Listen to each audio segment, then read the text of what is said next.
So hello everyone, welcome back to the channel. Today we are going to solve the problem binary matrix having maximum number of ones.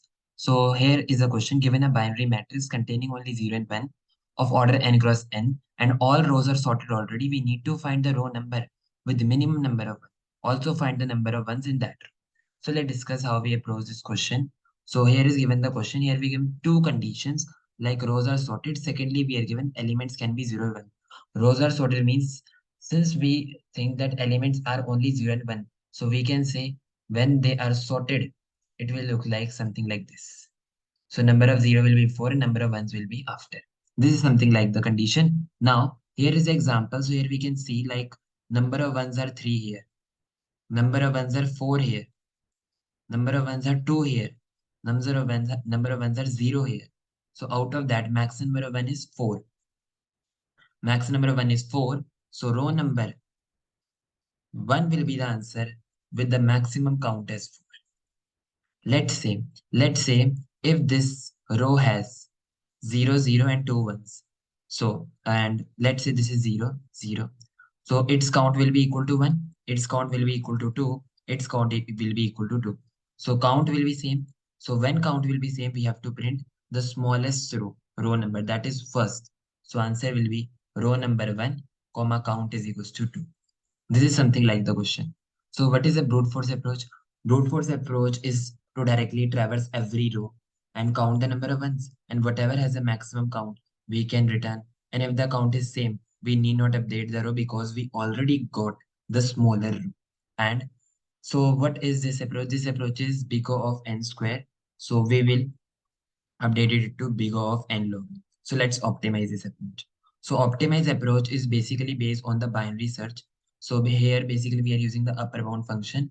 Upper bound function is an inbuilt C++ SCL function which uses a binary search to find the number of elements less than or equal to required element.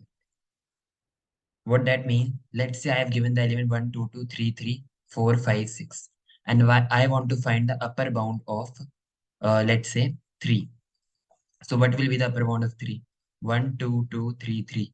That is number of elements which are less than or equal to 3. So upper bound will give this. Upper bound will give 1, 2, 2, 3, 3. That is answer will be 5. Upper bound will give answer is equals to 5. So why it is, what is the approach behind that? Basically, upper bound gives the iterator here. After the element matching, let's say element 3 match.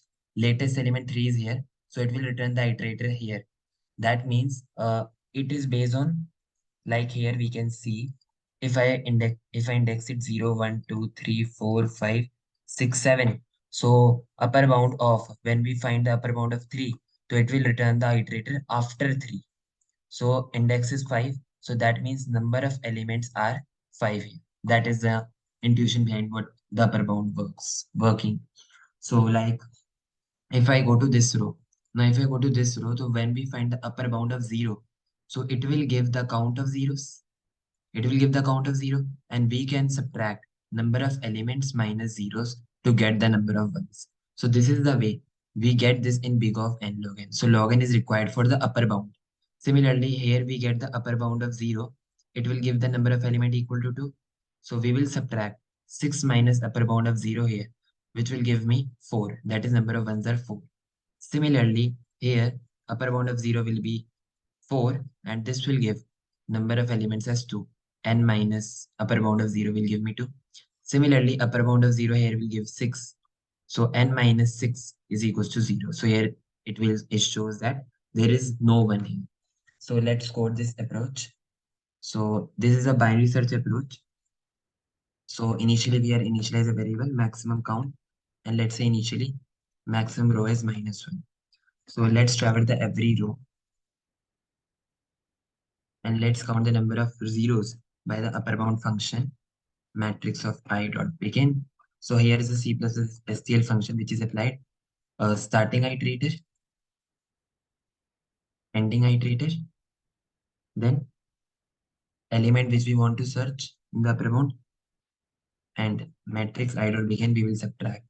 So when I do not subtract it, it will return the iterator. To get the count of number of 0, we have to subtract the matrix I dot begin. Now, number of ones, what will be the number of ones? Number of total elements minus number of zeros. So, maximum count is less than ones. If the maximum count, whatever we got previously maximum count, if it is less than the number of ones that we are getting currently, so we will update the maximum count as ones and the maximum row will be here.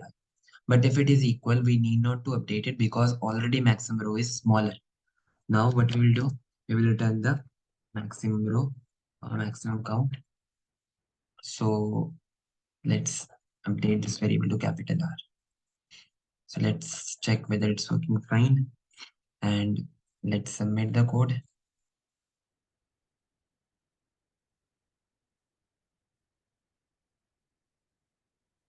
So yes, this code is working fine. So the main thing was to use the hint that the question is giving, like rows are sorted, elements can be 0 or 1. So whenever element is sorted, we can apply the binary search here. So binary search, so lower bound, upper bound function can be used here to get the number of elements anytime.